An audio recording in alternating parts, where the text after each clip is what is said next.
잠깐 기도하겠습니다. 하나님, 어리석은 사람이 하나님의 말씀을 들고 단에 섰습니다. 이 시간에 전하는 것 중에 하나님의 뜻이 아닌 것들은 기억나지 않게 해주시고 성령께서 전하는 사람과 듣는 사람 가운데 함께 교통해 주셔서 우리가 하나님의 온전한 뜻이라면 깨닫게 하시고 우리가 익히 알아야 될 것은 우리 마음에 새길 수 있도록 도와주십시오. 주님께 도움을 구하며 우리 주 예수 그리스도의 이름으로 기도합니다. 아멘. 반갑습니다. 네. 지난번 볼 때하고 많이 변했죠? 네. 양복은요. 제가 다음 주에 주례가 있거든요. 근데 양복을 하도 오래 안 입어서 예행 연습을 한번 입어봤습니다. 네. 안경은요. 예, 노안 때문입니다. 네. 잘 안 보입니다. 네. 그리고 머리는요. 네. 약속을 지키느라 좀 잘랐습니다. 네. 다시 기를 거예요. 네. 한 3, 4년 더 걸리겠지만 시도해 보려고 합니다. 반갑습니다. 이렇게 뵐 수 있는 게 얼마나 큰 기쁨인지 모르겠습니다. 네. 오늘 말씀 나눔을 준비하면서 이곳저곳에서 좀 자료를 찾다가 흥미로운 서사를 가지고 있는 공동체 하나를 발견했습니다. 미국에 있는 그 뉴욕 주에 있는 로이 크로프트라는 공동체입니다. 이 공동체는 노동자와 예술가들이 함께 모여서 살아가는 개혁적인 공동체라고 알려져 있습니다. 미국에는요, 하나의 제도가 있는데 국립 역사 랜드마크라는 제도가 있대요.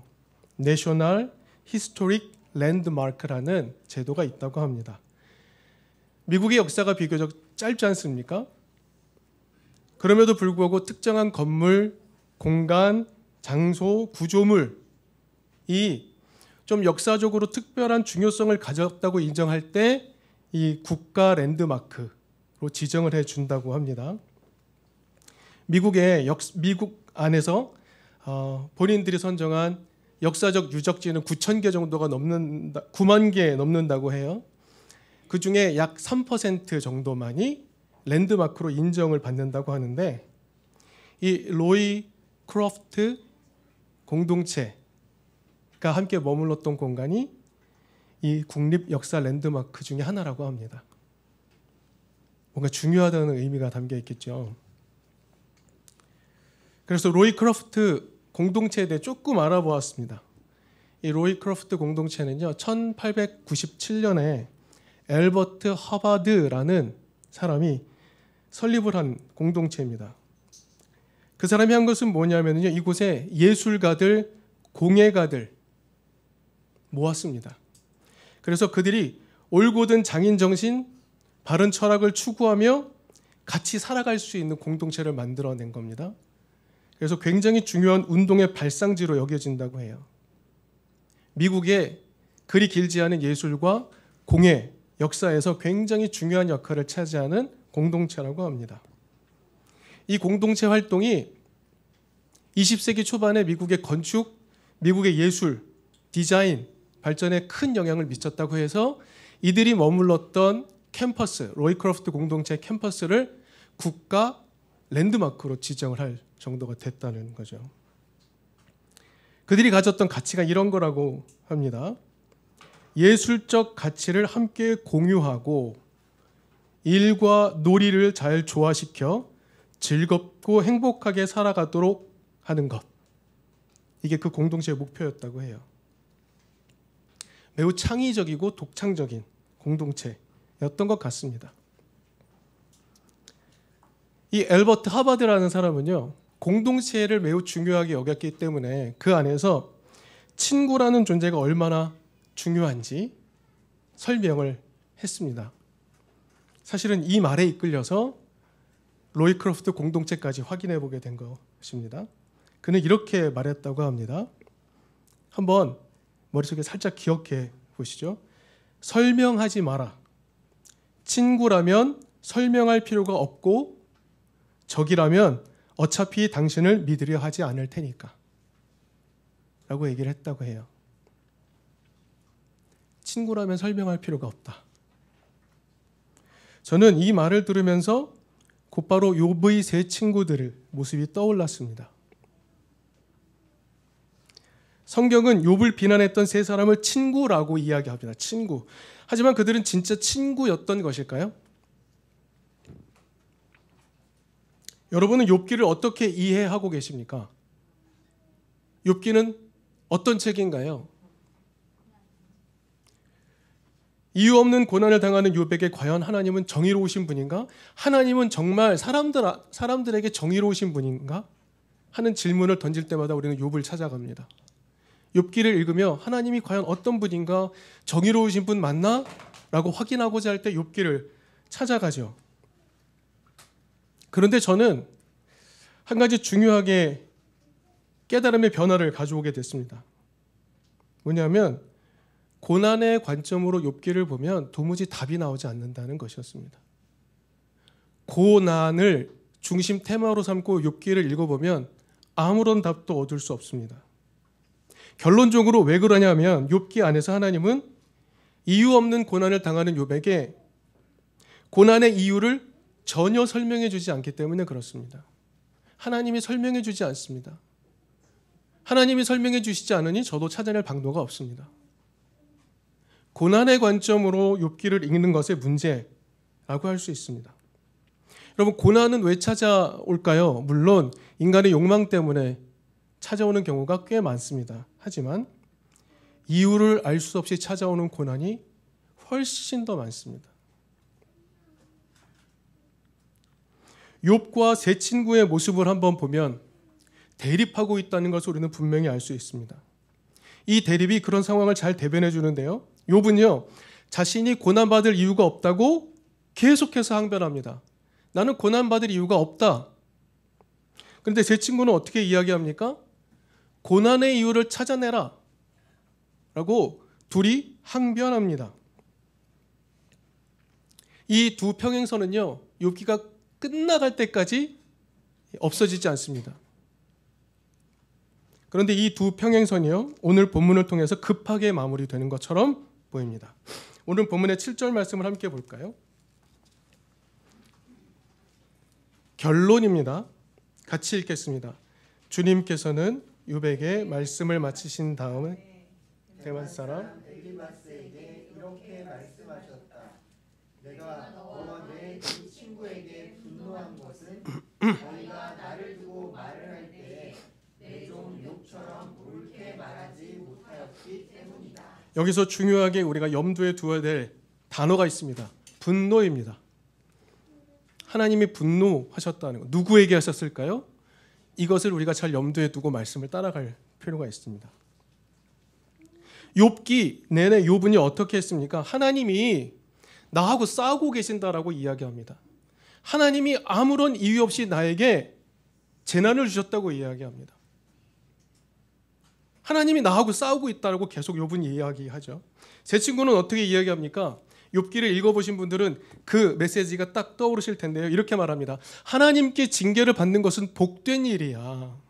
하나님께 훈계를 듣는 것은 좋은 거야. 그걸 거절하면 안 돼 라고 말합니다. 옳은 소리 같죠? 그러나 하나님은 틀렸다라고 말씀하십니다. 결론에 가서 하나님은 욥이 옳고 세 친구는 틀렸다라고 말씀을 하시죠. 자, 여러분, 이제 우리는 답 찾을 수 없습니다. 이 길을 잃었습니다. 아무리 고민을 해보아도 욥기를 통해서 우리는 고난의 이유를 찾을 수 없다는 것을 깨닫게 됩니다. 그렇다면 욥기는 과연 우리에게 어떤 이야기를 들려주고 있는 것일까요? 여러분은 어떻게 생각되십니까? 욥기는요, 이유 없는 고난을 당하는 욥이 자신을 찾아온 세 명의 친구와 대화를 나누면서 전개가 됩니다. 욥기 2장 11절부터 13절을 보면요, 우리 성경책 있으신 분들은 이걸 좀 따라가면서 읽으셔도 재밌을 것 같습니다. 욥기 2장 11절부터 13절까지 보면 이런 내용이 나옵니다. 욥의 세 친구 엘리바스, 빌닷, 소발, 그가 고난당하고 있는 욥을 찾아옵니다. 처음에는 멀리서부터 찾아와서 밤낮으로 7일 동안 욥과 함께 땅바닥에 앉아서 그의 고난에 동참합니다. 굉장히 훌륭한 친구들이죠. 7일 동안이나 욥의 고난에 동참하며 욥과 함께 있습니다. 그런데 7일이 지나자마자 그 친구들은 돌변합니다. 그 친구들은 욥에게 고난의 이유를 찾아내라 라고 다그치기 시작을 하죠. 욥이 당황을 합니다. 욥은 7일 이후에 갑작스럽게 자신을 다그치는 친구들에게 나는 잘못이 없어 라고 항변하기 시작합니다. 이 대화가, 이 반복이 정말 지루할 만큼 계속 이어집니다. 너의 잘못을 찾아내, 나는 잘못이 없어 라는 이 두 이야기가 다양한 버전으로 오가며 지루할 만큼 반복이 됩니다. 그래서 우리는 욥기에서 정말 숨어있는 보석 같은 이야기 하나를 찾아내기가 매우 힘이 듭니다. 욥기를 읽다 보면 중간중간에 중요한 언급이 등장을 합니다. 욥기 6장 14절, 15절을 보면 욥의 말이, 이런 말이 나옵니다. 내가 절망 속에서 허덕일 때야말로 친구가 필요한데 너희는 나에게 배신감만 느끼게 하는구나 라는 이야기를 합니다. 이 말은 또 등장합니다. 욥기 16장 20절에서 21절, 욥은 이렇게 말합니다. 내 중재자는 내 친구다. 내 친구는 내 중재자다 라는 말입니다. 나는 하나님께 눈물로 호소한다. 사람이 친구를 위하여 변호하듯이 그가 하나님께 내 사정을 아랜다. 내 친구라면 하나님께 내 중재자가 되어줘야 되지 않느냐라고 이야기하고 있는 장면입니다. 이런 장면은 또 나옵니다. 욥기 19장 21절에서 22절에서 아주 결정적인 고백을 합니다. 이렇게 말하죠. 너희는 내 친구들이다. 나를 너무 구박하지 말고 불쌍히 여겨다오. 하나님이 손으로 나를 치셨는데 어찌하여 너희마저 마치 하나님이라도 된 듯이 나를 핍박하느냐라고 흐느낍니다. 욥은 하나님께 내내 원망하지만 친구들에게는 기대하는 것이 있었습니다. 아무 이유 없는 고난을 당하는 자신을 위로해다오. 나에게 아무런 잘못이 없다는 것을 나와 함께 하나님께 좀 호소해다오. 중재자가 되어다오. 부탁을 합니다. 이 요청이 매우 중요합니다. 여러분, 욥이 하나님께 용서를 구했을까요? 구하지 않았습니다. 욥은 하나님께 용서를 구하지 않았습니다. 그래서 세 친구에게는 위로와 중재를 요청을 하죠. 그런데 잠깐 동안 자신의 고난에 동참해줬던 친구들이 이제는 더 이상 그를 위로하지 않습니다. 오히려 고난에서 그 이유를 찾아내라라고 다그치는 친구들이 되어버립니다. 그런데 교회로 오래 다니고 좀 신앙적인 태도가 몸에 익숙하다라고 말하는 분들은 이 욥의 세 친구의 모습이 더 신앙적으로 보이게 됩니다. 이 말이 더 옳아 보이지요. 그들의 요구가 더 정당한 것처럼 보입니다. 자, 이제 다시 새롭게 질문을 던져봅시다. 하나님은 왜 욥에게 세 친구를 보내셨던 것일까요? 하나님께서 욥의 세 친구들에게 너는 욥에게 가서 도대체 무엇을 하라고 보내셨던 것일까요? 욥기 19장 11절을 보면 욥이 이렇게 말합니다. 하나님이 내게 불같이 노하셨다라고 말합니다. 하나님이 나에게 노하셨다라고 욥은 생각을 하죠. 그런데 오늘 본문을 보면 어떻습니까? 하나님이 누구에게 화가 나셨습니까? 욥의 세 친구에게 화가 났습니다. 욥이 아니라 세 친구에게 분노하셨습니다. 욥은 계속 하나님께 항변했고 하나님 난 잘못 없어요라고 끊임없이 이야기했습니다. 욥의 세 친구들은 마치 더 신앙적인 모습인 것처럼 너의 잘못 헤아려 보아라. 고난은 너의 잘못 때문 아니겠느냐. 헤아려 보라라고 계속해서 요청했습니다. 그런데 하나님은 욥에게 화나지 않았고 욥의 세 친구에게 화가 났다라고 지금 말씀하고 계시는 겁니다. 욥은 친구들에게 이런 요청을 했죠. 나의 위로자가 되어달라고. 아무 이유 없이 고난당하는 나의 친구 되어달라고. 나를 위로해달라고. 하나님 앞에 나의 중재자가 되어달라고 계속해서 요청했습니다. 이 요청이 매우 중요합니다. 하나님께서는 세 친구들에게 욥의 그 요청을 들어주라고 보내셨던 것이죠.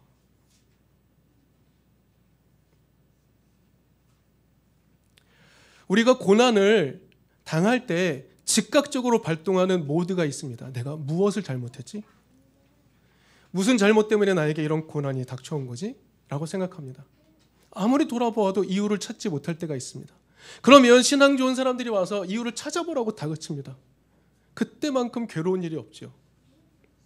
이유 없는 고난을 당한 사람이 있습니다. 이든교회 안에도 소일교회 안에도 아무런 이유 없이 고난을 당한 사람이 있습니다. 하나님은 그 사람에게 우리를 보내셔서 어떤 태도로 그와 함께 하라고 말씀하시는 걸까요? 하나님은 위로하라고, 함께 있어주라고 보내셨는데 비난하고 비판할 때가 태반입니다. 욥기의 주제는 여기서 찾을 수 있지 않을까요? 고난의 이유를 찾는 게 아니라 이유 없는 고난을 당하는 사람에게 어떤 모습이 되어야 하는가?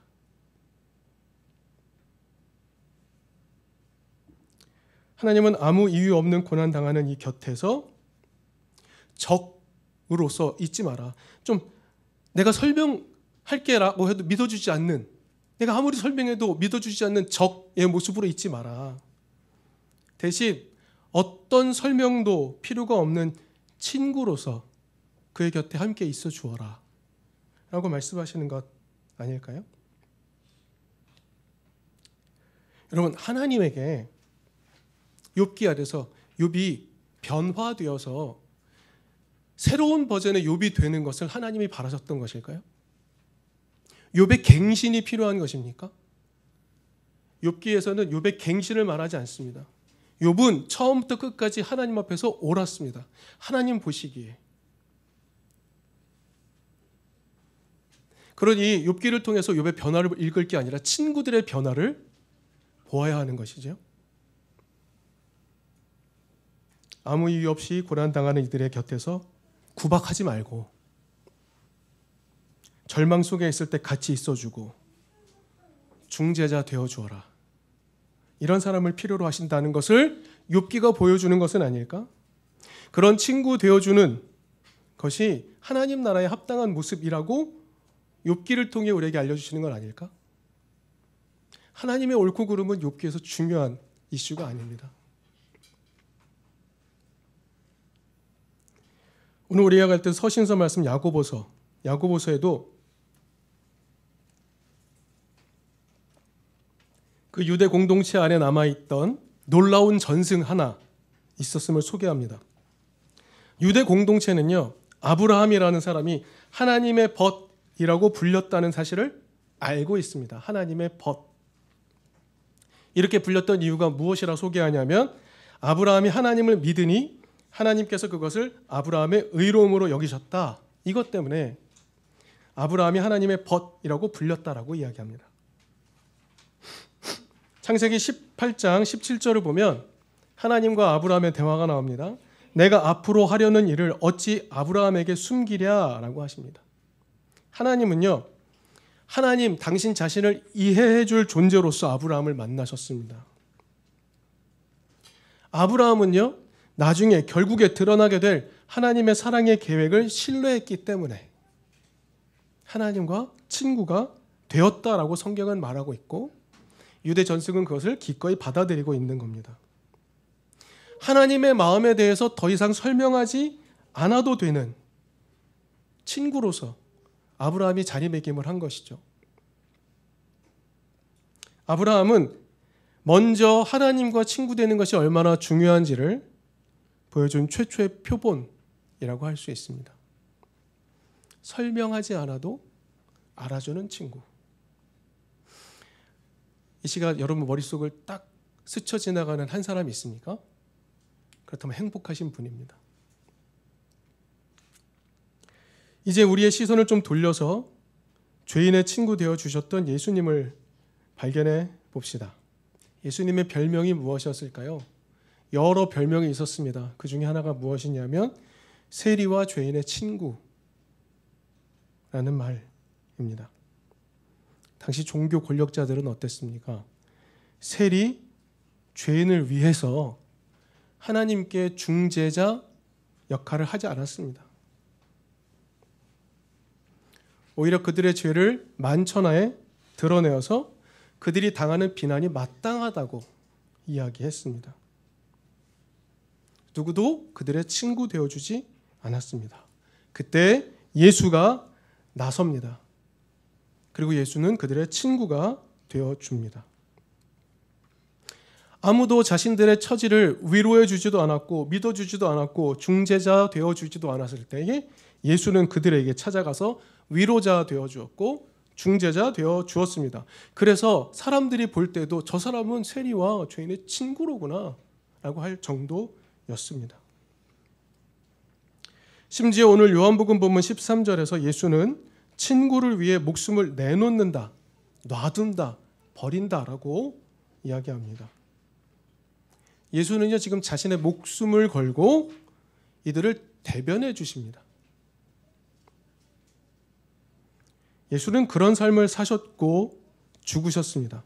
그래서 예수는 하나님의 뜻을 온전하게 수납한 하나님의 아들이라고 불리실 수 있었던 것입니다. 하나님은 아브라함을 통해서 예수를 통해서 우리가 하나님의 친구가 되고 다시 고난당하는 이들의 친구가 되어주는 것이야말로 하나님 나라의 삶을 사는 것이다 라고 보여주십니다. 욥은 억울한 자신의 편이 되어줄 친구가 필요했습니다. 아마 욥의 세 친구는요, 욥이 올바른 삶을 살았다는 것을 분명히 알았을 겁니다. 그런데 고난이라는 현상이 딱 일어나는 것을 보니 이건 죄 때문이야라고 인과율적으로 생각을 해버린 것이죠.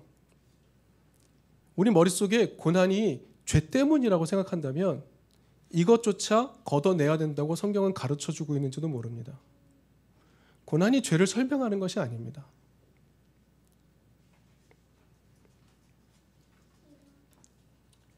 진짜 욥을 잘 알았다면, 진정한 욥의 친구라면 욥이 하나님 앞에서 정말 목에 핏대를 세우며 하나님 난 잘못한 게 없어요 라고 말할 때 욥의 편이 되어서 하나님 얘는 잘못한 거 없어요 라고 말해 주었어야 한다는 것이죠. 그리고 하나님은 그걸 바라고 계신다는 겁니다. 우리는 하나님을 착각하면서 하나님을 알고 있다고 생각합니다. 아닙니다. 고난당하는 이의 편에서 하나님 앞에 함께 항변해 줄 친구가 필요합니다. 하나님은 그걸 바라고 계셨던 것이죠. 하나님 나라는 어떻게 찾아올까요? 연약한 모습이지만 의롭게 살아가는 이들, 아무런 이유 없이 고난을 당하는 이들, 그들의 친구가 되어주는 것, 그것이 하나님 나라를 만드는 삶이라고 하나님 우리에게 가르쳐주고 계십니다. 소일교회, 이든교회, 우리 모두 서로의 삶을 잘 들여다볼 수 있기를 바랍니다. 우리 소일교회 안에 설명하지 않아도 나를 알아주는 친구가 있습니까? 행복한 교회죠. 이든교회 안에도 있는지 묻습니다. 과연 우리 안에는 내가 말하지 않아도 나를 이해해주는 친구가 있는가? 설명하지 않아도 나를 잘 이해해주는 친구가 있는가? 때때로 그 누군가가 이유 없는 고난 당할 때 하나님께 같이 원망을 쏟아낼 수 있는 친구가 있는가?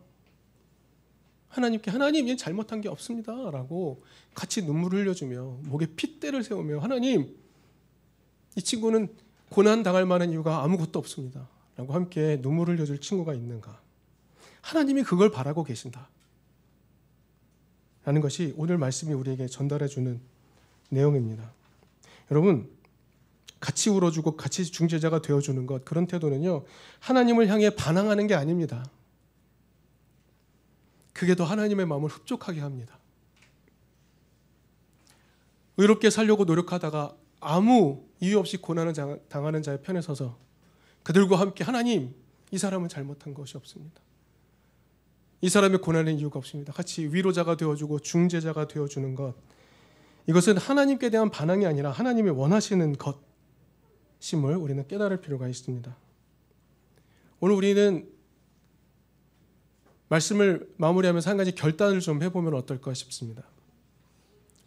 우리 서로에게 설명이 필요 없는 친구가 되어주겠습니다. 이런 마음의 결단을 한번 하시면 좋겠습니다. 우리 마음속에 나는 설명할 필요 없는 진실한 친구가 되겠습니다. 그렇게 될 때 우리 안에 진짜 하나님 나라의 찬란한 아름다움 펼쳐질 것이고 우리는 그 안에 평화를 누리게 될 줄로 믿습니다. 잠깐 기도하겠습니다.